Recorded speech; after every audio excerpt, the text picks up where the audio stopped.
Good morning. Episode 4.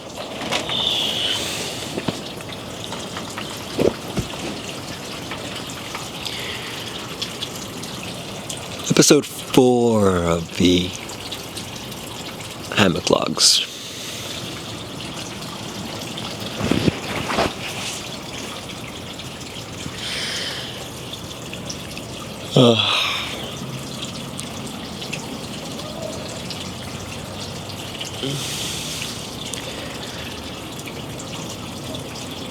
I tried something new yesterday and it's got me feeling all sorts of ways.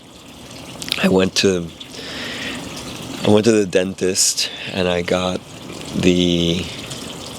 needed a cleaning, honestly. I hadn't gotten to the dentist in a while, so I knew I needed a cleaning.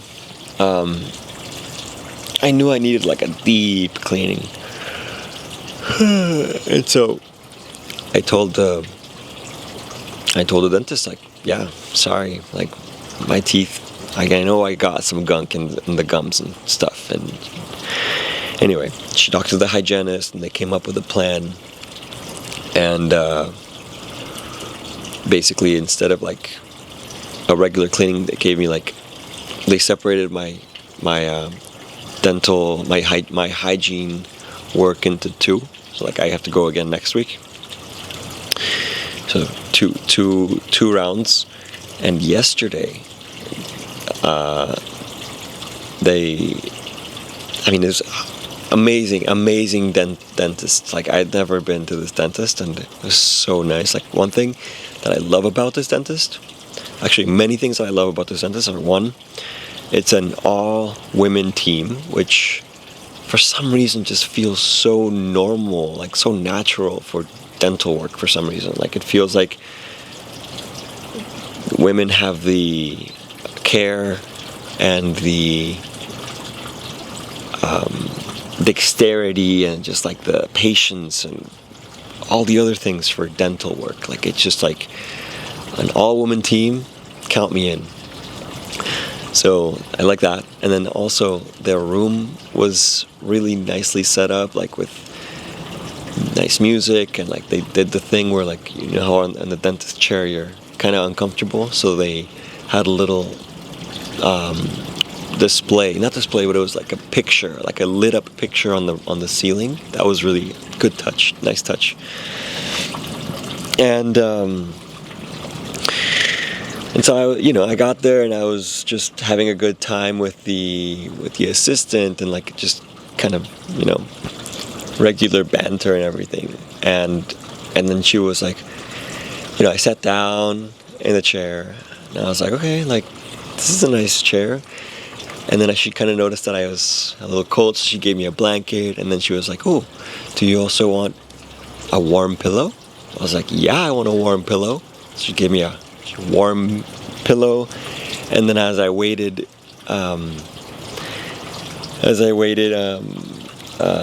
for the hygienist and the dentist, I was just in a really peaceful state, basically. And the assistant, I think she noticed that I was just enjoying the moment.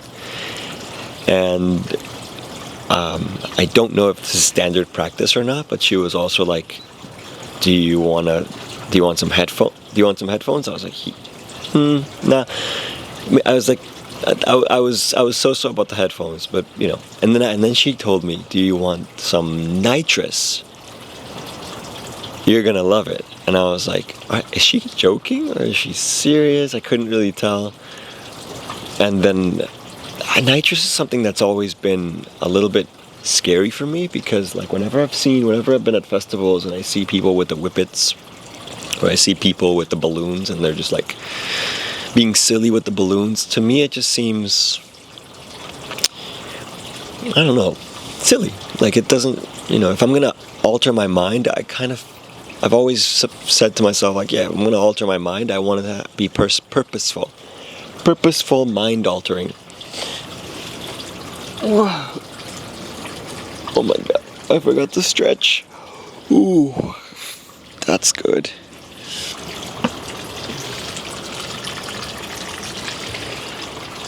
purposeful mind altering.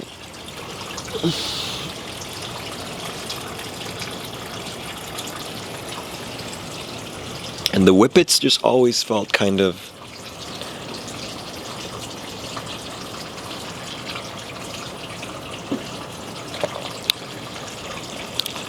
basically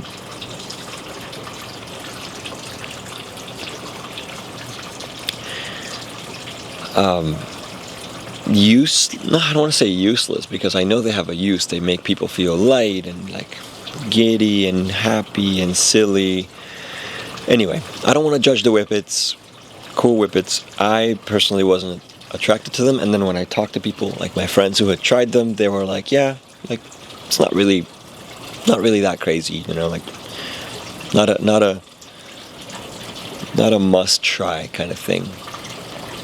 And so the fact that people had told me that, plus I don't know, I felt in some way a little scared, just because if it's quick acting, so like, you know, you just basically breathe. I think it's nitrous oxide, like N2O, and so it's like a heavy molecule, and so you just breathe it and you can feel it, and it just like you can feel it down your throat, kind of like the opposite of helium, and then pretty much instantly you feel the effects. And for some reason, I don't know, it just kind of scared me a little bit.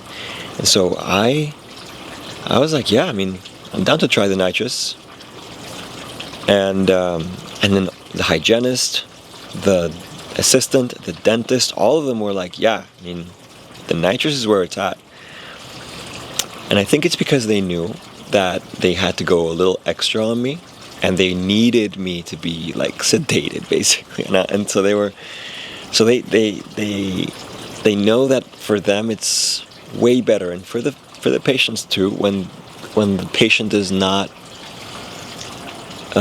fidgety or nervous, or like I know that, you know, I'm a relatively okay dentist patient, but when I've gone to the dentist before and I don't have any of these comforts, right? I'm just like literally sitting on a chair, no blanket, no pillow, no nitrous, no headphones, nothing. It's just me, the dentist, the bright light, and then the super intense like sounds from the machines that they use. And it's uncomfortable. Like, you know, I try to like do all the things, but I know that sometimes they hit little parts of my gums, and it just like feels a certain way, and they can very likely see my discomfort in my face. Like the hygienist would likely see me going like, you know, like I'm not saying any sounds, but my forehead would twitch, and like it just feels like that makes it like, imagine being at work and knowing that you have to complete a task, and your task is so uncomfortable for the person receiving the task. Like that over and over and over and over again, I feel like, man, I can't feel great. Anyway, here I am, blanket, hot, warm pillow, headphones, ready to lock in. And they're like, all right, Pablo, you ready? I'm like, yeah. Boom. They pop in the nitrous mask. It's just like a little thing that goes into my nostrils. And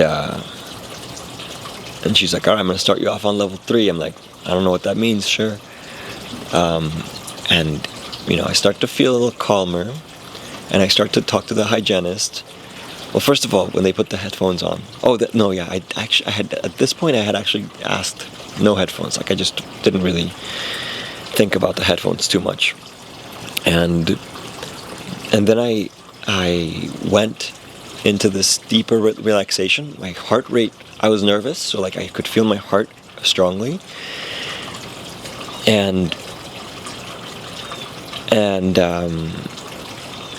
but I couldn't really feel any sort of like, it felt super subtle. So I told the hygienist, like, I don't know if I feel anything. And she was like, I'm going to bump you up to 4. Sometimes men, they need to go to 4.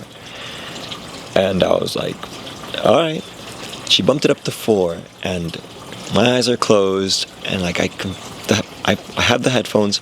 Well, she offers me the headphones one more time. She's like, Pablo, are you sure you don't want headphones? And I'm like, all right, you seem to be really pushing for the headphones, so I'm gonna do it. Which was freaking amazing, because then I put on a guided meditation, like a 30-minute guided meditation. And I can't explain, like, to me, the beauty of having this experience without having to plan it at all is like such a treat. It's like the universe just handed me like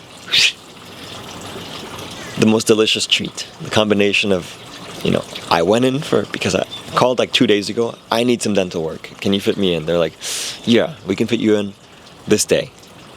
I'm like, sure. They decreased the price because I gave them some x-rays and they made a mistake. Anyway, they decreased the price, so it wasn't that expensive. And, in general, the lead up to this moment was fantastic. So I was feeling so good about it that I could really sink into the meditation. And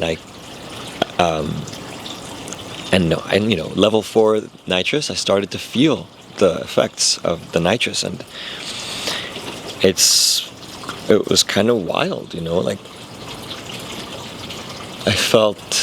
at the beginning I felt really scared because I could feel that my mind was being altered in a way that it had never been, and that moment in which I have to fight to release control it took a while. And I was strapped in, and I'd never really experienced also getting into a mind-altered state while basically under the microscope, and like she had already gotten started on the teeth. So she was like whizzing away at my teeth with the little water jet thing, and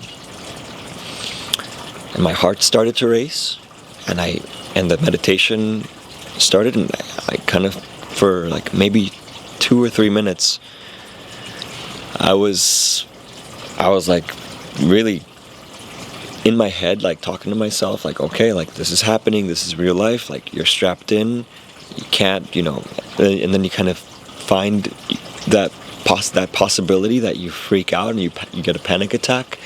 And then so I started kind of exploring that potential future of like, okay, if I do get a panic attack, like what do I do? How do I get out of here? What do I say? Like, and then that led to like, am I the kind of person that can't handle nitrous during a dental visit? Like, can I get a panic attack because of it?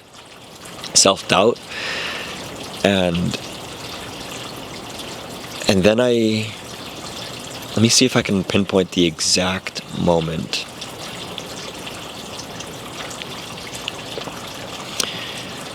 I'll link you guys the meditation that I was listening to, because I love it. It's the second time I listened to it. The first time was in Alaska while I was on a little kayak adventure with like this beautiful weather, and it was so nice. And now this time it was also really nice, totally different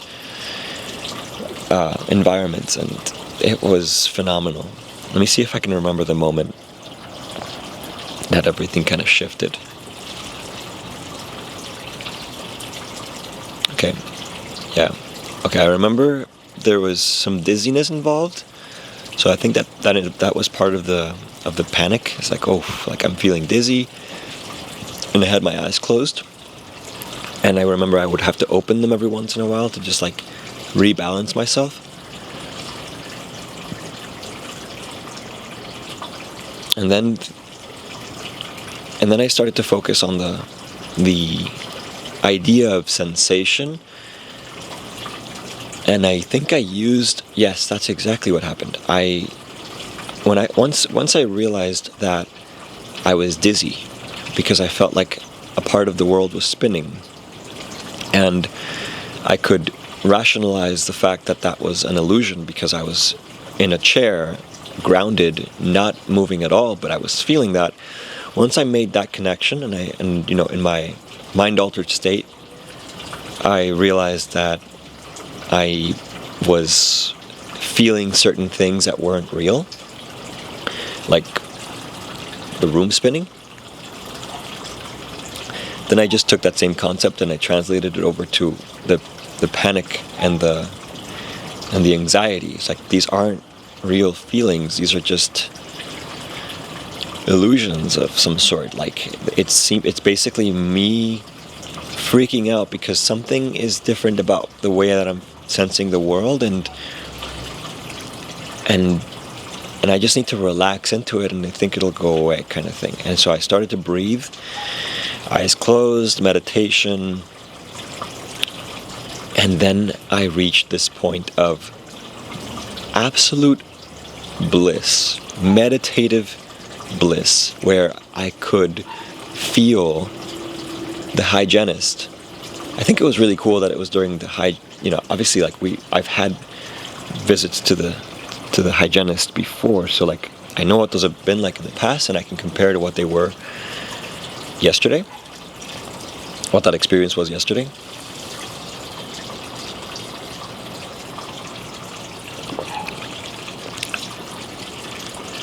Yesterday I could like really feel everything without pain making it it's almost like I was able to take the knob on pain and just like lower it down. Like, okay, this is kind of what it felt like with the nitrous and the meditation. I was so relaxed that I felt like I had an equalizer for the things that I was feeling. So you know how you can do a music equalizer and you can like mess with the treble, mess with the bass. I felt like I could do the same thing with my sensations. So like I could increase some certain sensations and I could decrease certain sensations. So obviously I decided to decrease the sensations that were being overloaded. Like I rebalanced. Going to the hygienist is basically like listening to music with like the absolute worst, most unbalanced speaker ever. So it's super uncomfortable. So if you can take the equalizer and like rebalance the sound wave, I guess, then you can neutralize the messed upness of the speaker, and that's exactly what it felt like. I could tune it, and so it actually was enjoyable. Again, like the sensations were enjoyable, and I really loved feeling that this is going to sound crazy, I can't even believe I'm saying it, but I really enjoyed the feeling of the water jet. And I could feel her go super slowly on every tooth, and she would make this like really nice curve, because the tooth is kind of like the tooth has a little curve, each tooth has a little curve to it, and I could feel her go like in between the teeth and then just go super slowly across the arc of the tooth, and then reach the midpoint between the two teeth again, and then just like kind of get in there a little bit, and then do another arc. And I could really appreciate her expertise, because I could feel like her how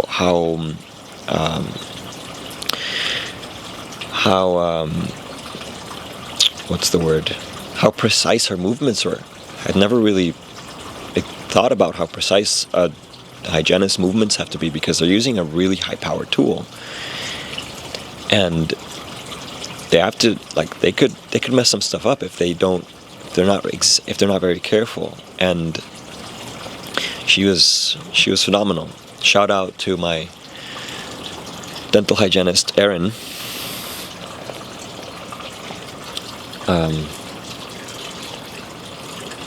Needless to say, this 30-minute meditation was one of my favorite meditations ever. Like, just the breathing, the sensations, the nowness of it. And I hope you do listen to the one that I was listening to, because, man, it's awesome. It's like, it explains what meditation is about in such a fun way.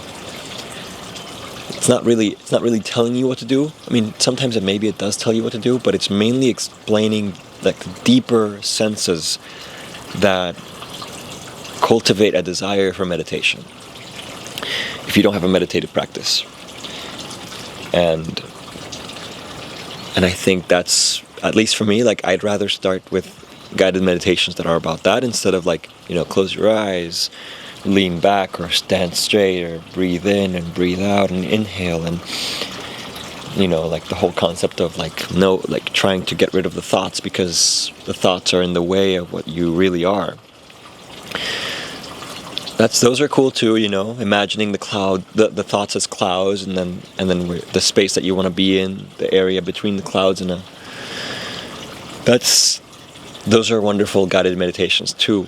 And this one is a little bit different because I don't know if it's Alan Watts. It could be Alan Watts, actually. It sounds like Alan Watts at points. And I haven't, I've been trying to integrate this whole experience. So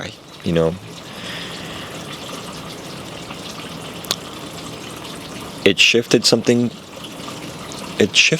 within me. It was awesome. It made me way less fearful of losing control of my mind. That's really been, like if I think about psychedelics, that's kind of the only fear I have around them, is like you have to relinquish control a little bit. And you start to realize, I've started to realize control is an illusion. Like control is an issue control is the source of many issues. The desire for it, the illusion of it, the control, like silly. Control and expectation. I'm not saying no, have no desire for control and no expectation. I think we have to achieve, I think I want to achieve goals, and I want to maintain some sort of groundedness, and that does sort of involve control, but it's not like it's not like let's say I'm controlling this hammock. I can't really control the hammock by like crabbing onto it like this. Like am I controlling the hammock? Like I can convince myself that I am, but I'm, I don't know. I mean, I'm manipulating the hammock, but I'm not really controlling the hammock. The hammock wants to move in a certain way, just like I guess my life wants to move in a certain way. My day wants to move in a certain way. My relationships want to move in a certain way. So I think a big part of my life experience has been realizing that just holding on and, asserting some sort of control, which is it's not really doing much. It's very uncomfortable. Then like you can really close your eyes and feel into it. This is me, like just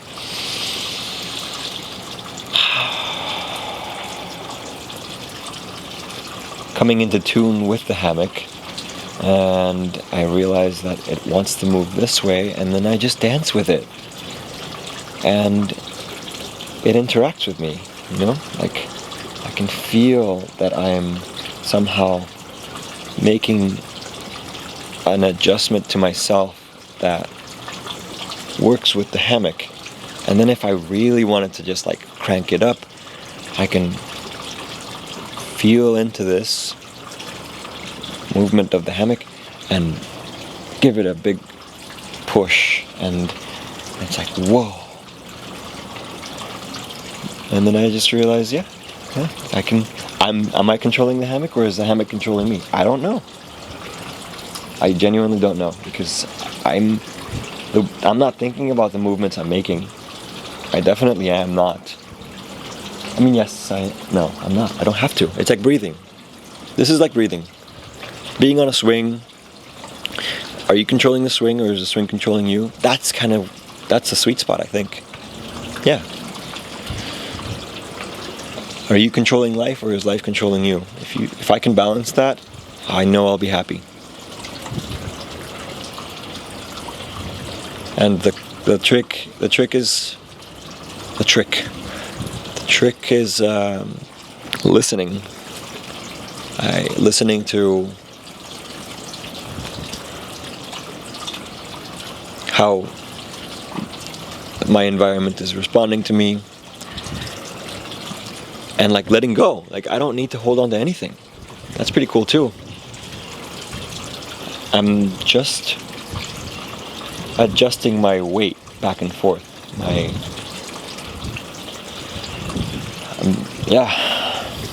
I'm just if I wanted to take, I'm gonna take the analogy all the way down to the end, okay? So I'm adjusting my weight back and forth. And what is my weight? My weight is my mass. And what is my mass? My mass is energy. Energy, just some of the energy that I have under my control. Because that is something I can control. I can definitely manipulate my hands, my body, my weight, my thoughts, maybe a little bit. Yeah, for sure I can manipulate my thoughts. I can make myself believe whatever I want. So I adjust the things that I can manipulate that are, interconnected with me, so that I can best interact with the world around me energetically, to be in harmony. And I am in harmonic resonance with a hammock. I, Pablo, like a human being, have placed myself in harmonic resonance with a cotton pendulum. It's insane, and it feels good. I love hammocks. I don't know about you, but hammocks are awesome. And swings are awesome too. Like, oh my god, my favorite experience on a swing was in Santa Cruz, or I guess technically it's in a place called Felton, with Naomi, my wife. She has an uncle who is like 55, and he has Down syndrome, so he can't really communicate very well. People who've known him for a while can totally communicate with him, because they understand his mannerisms, they understand his grunts, they understand his... But, I haven't known him for that long, so I can't really communicate with him. His name is Danny. I can't really communicate with Danny that well. And Danny loves to go on the swing, and he goes hard. And so me and him, we just sat on these swings and we just swung, and we were like, having such a fun time on these swings. And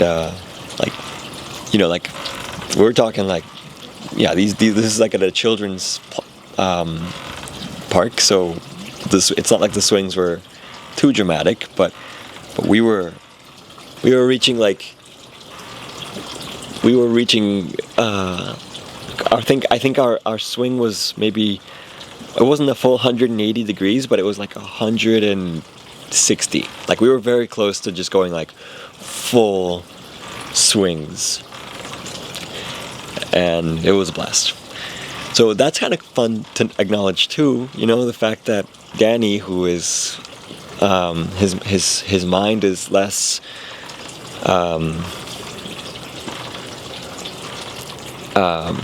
what do you call it? His mind is limited in some capacity because of the Down syndrome. He can come into resonance with the pendulum. He can come into, and he enjoys it. Like, that's nice. That's nice to know. It's like it's like a deep human desire.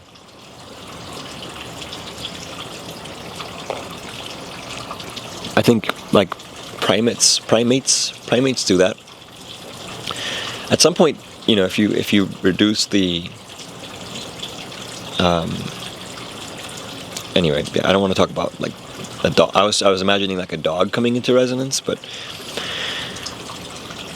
that element of existence kind of fades away into awareness, because a dog is just completely, it's just like full present awareness, and it's not really, doesn't really have any sort of interaction with the world other than what's happening in the moment. So like, I feel like a dog or simpler creatures just don't have the ability to plan ahead and to desire resonance, because they don't really understand resonance. But Danny does. Children obviously do, and adults 100% do. Like 100%. Like music. Music is like, it's like a tuner. Like you're tuning a bunch of people. So yeah, I mean, like, I don't know. I think that my relationship with control continues to evolve, and I really loved the meditation I had yesterday during my dental cleaning, because it really helped me with my relationship with control. It's amazing. I went in for a dental cleaning and I came out with like a pretty amazing lesson about myself and the way I want to live my life.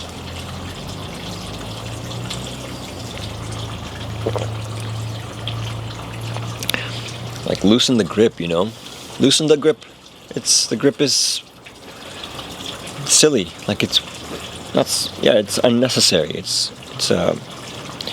uncomfortable at times. It's definitely easier. It feels more effortless, which is a concept that I've been really exploring, but I'll leave that for another day. But it feels effortless to come into harmony without the illusion of control being a part of that experience, and just letting things flow.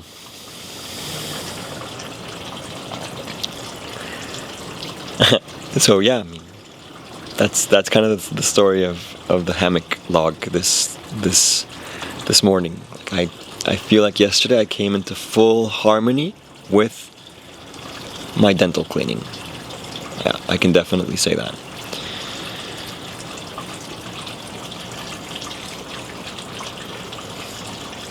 Good stuff. And with that, my friends, I shall continue my day. But this was awesome.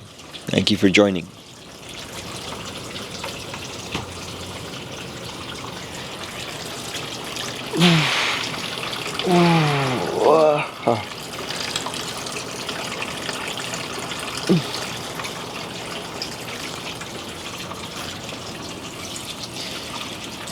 See you tomorrow.